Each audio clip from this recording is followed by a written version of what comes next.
More teams made their Atlantic City bids official, but 2 spots remain open. Coaches made history, and players did just the same. Who will earn those at-large bids, and what squads will finalize the top 6 buys? Who has the tiebreaker? And trust me, there are tons of tiebreaker scenarios. We'll go over all that and plenty more on the second episode of MAAC Mania's Women's Wednesday here on Substack, YouTube, and Spotify. Mike Duda, my co-host JJ Garcia. And JJ, you know the deal. Let's kick things off with the standings. We're back in studio. Nothing to talk about in terms of a snow day that forces us to not have a video component. We're back on the air. We're back on the video component. So life is good. It feels good to be back and not be over Zoom because it was a little challenging, but we got it done. We did it. So it's good to be back. But something that's not changing is the Fairfield Stags in first place. 18-1 in conference play. They are on a 7-game win streak. And something else to highlight, 13-3 on the road, which is very impressive. We'll kind of touch on that a little bit later on once we start talking about MAAC play and all of that. But Fairfield Stags, clear-cut number 1 right now. It's vital to have such a good away record and neutral record because, remember, you play at a neutral site. You could go undefeated in the MAAC. You are still going down to Jim Whelan Boardwalk Hall to make your playoff run. So that is vital to be good away from home in addition to at your own court. Yeah, and another team that's amazing on the road, 14-1 on the road, 17-1 in conference play on a 1-game win streak. It's the Quinnipiac Bobcats. They're sitting in second place right now. They are so good, and again, we'll talk about them a lot later on, but the clear-cut number 3 team, I think we could both agree on this, is the MAAC Warriors. They're sitting at 13-5 in conference play on a 1-game losing streak, 7-8 on the road. Notice how they're 13-5. We'll get to that in a future segment. They are not 14-4. There's a reason for it. They got upset, so make sure you stay tuned for segment 2 to find out who actually upset the Warriors. But JJ, tell me about that team in 4th. They are rolling right now. Rolling, to say the least. The Iona Gales sitting in 4th place, 11-8 in conference play. They're on a 4-game win streak. They went from 6th place all the way up to 4 in just a matter of 2 games. They are jumping. They are cruising right now in the MAAC playoffs. 11-8. They're up to 4th in the MAAC. The men's side is also flaming hot right now. If you are a New Rock City resident, if you're around the New Rochelle greater area, if you're an Iona fan in any capacity, you are probably really stoked right now about both sides of basketball. Now, here's a 5th place team that I find interesting on both sides of the basketball. On the men's side, and again, if you want more men's information, we do a podcast on Mondays for that, but the men's side is really talented, but they just can't seem to get the wins together. The women's team, I don't think has as much talent as their record indicates, but they got a good record. And who is that, JJ? They're from your hometown-ish. Yeah, kind of. Close to it, Sacred Heart Pioneers. They're in the 203, pretty close to me, also close to the Fairfield Stags. But yeah, they're sitting at 10-8 right now. They are on a 2-game skid, which is big. And like you said, it's kind of just like the men's team. They're kind of confusing to figure out. They could be really good one night or not so great the other night, and it's kind of hard to balance that. But another team that's kind of struggling recently, it's the Siena Saints. And that starts up a 3-team tie for 6th place right now. And we did the tiebreaker standings here.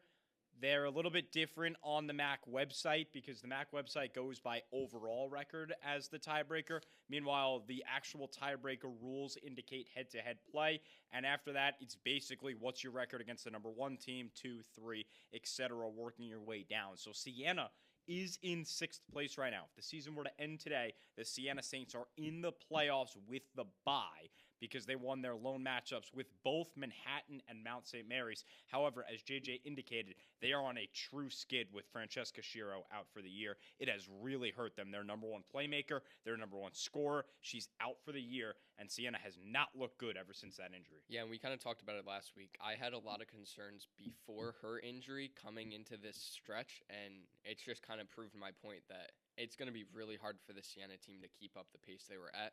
As we said, on a 4-game losing streak, and there's a real chance they lose out on this bye because the team right behind them, they're on a 4-game winning streak. It's the Manhattan Jaspers. Rolling right now. They are rolling, so there's a very, very real chance that the Siena team ends up losing that bye and Manhattan slides in because of this injury, and it's going to be very interesting to see, to say the least. So as we mentioned, Manhattan is one of the 3 teams that are also 9-9, technically tied for 6th when you look at just the conference record.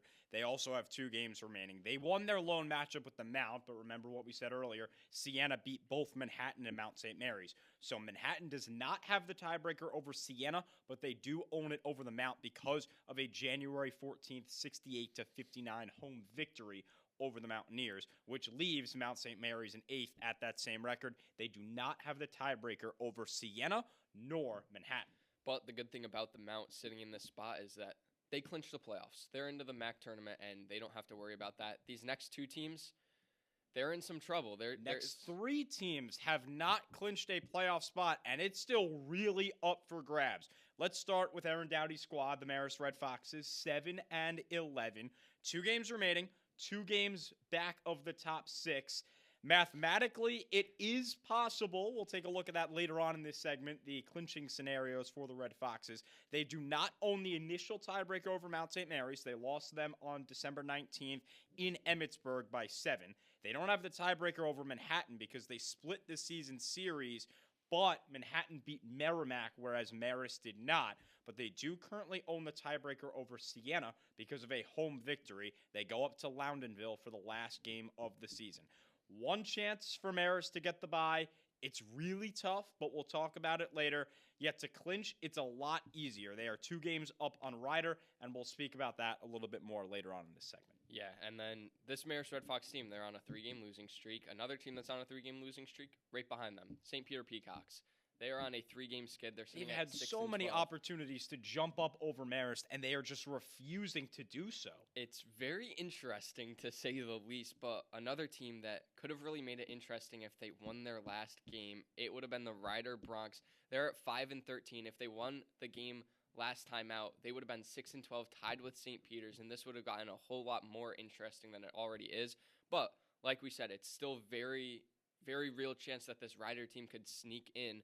So we'll kind of touch on that in the next segment. But Ryder Bronx, St. Peter Peacocks, Marist Red Foxes, all fighting for those last 2 spots in the MAAC playoffs. And then the 2 teams that are eliminated, it's the Canisius Golden Gifts and the Niagara Purple Eagles. Not much to say. Niagara did pick up their first win. Stay tuned for who it was against, because it really threw a wrench into the standings and the clinching scenarios. So stay tuned for our second segment for that. Because, wow, what a game that was. Niagara picked up their first win with, 30 fans in attendance, it seemed. The arena seemed empty on senior day, which is just so unfortunate. Yes. The seniors work so hard. The seniors have been there. They've put in countless hours of work, and there's just no fans there to celebrate. Anyway, that's just a little bit of a side tangent. So let's go over to the clinching scenarios. Starting off with the postseason. Red Foxes are easy to get in.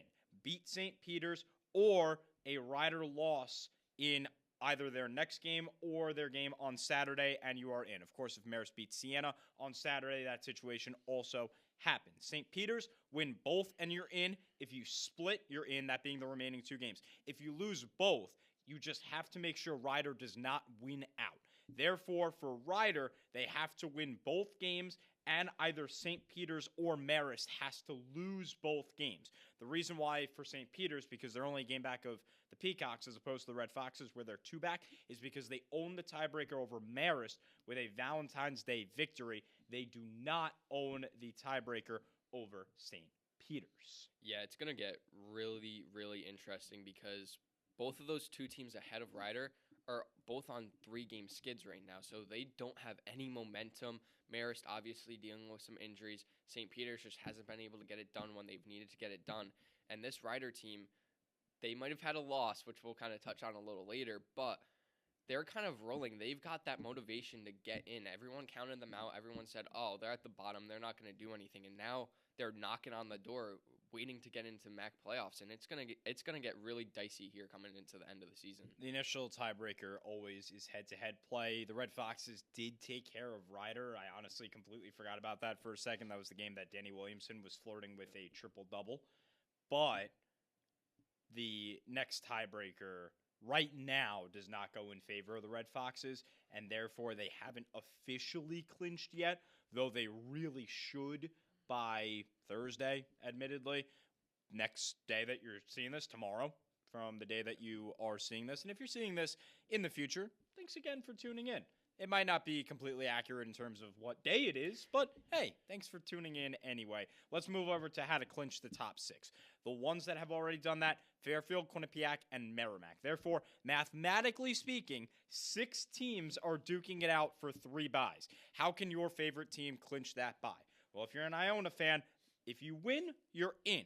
If you lose, Mount St. Mary's has to lose to Sacred Heart or Rider. Why? Because they own the tiebreaker over Siena. They own the tiebreaker over Manhattan, but they were swept by the Mount. That's why they haven't yet clinched a top 6 bye.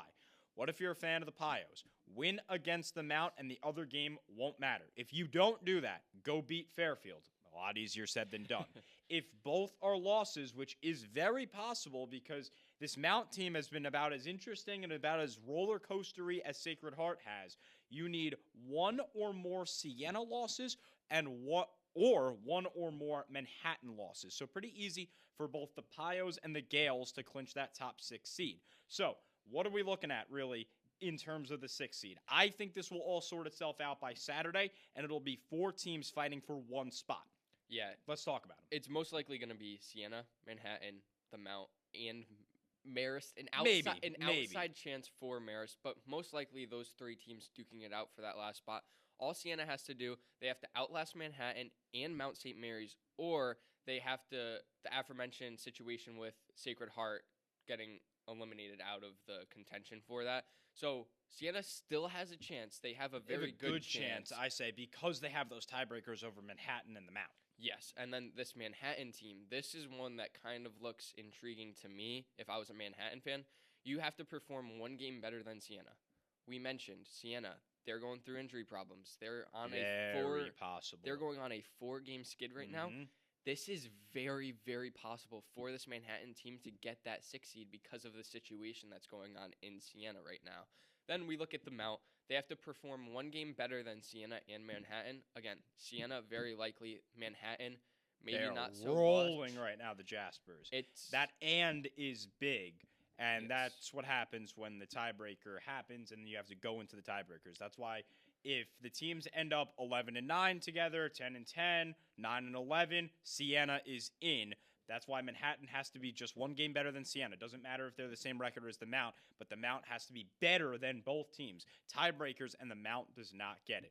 Let's talk about one last crazy situation before we wrap up our first segment. How can the Red Foxes clinch a top 6 seed? I don't even know how I'm saying that logistically right now, that it's still possible, but it is indeed. You have to win out. You have to beat St. Peter's on Thursday, Siena on Saturday. Here's what has to happen outside of Marist on Thursday. Rider has to beat Siena. Iona has to take care of Manhattan. Sacred Heart has to beat the Mount. The latter 2 are very possible, and I would argue maybe even likely. Rider beating Siena, even with Siena skidding, I don't know how confident I am in the Bronx. Though they are fighting for something, but technically so is Siena. As for Saturday, Rider has to take care of the Mount, and St. Peter's has to beat Manhattan. A lot of help for the Red Foxes. We'll see what happens, but we got to transition to our next segment where we talk about the scores from the most recent games.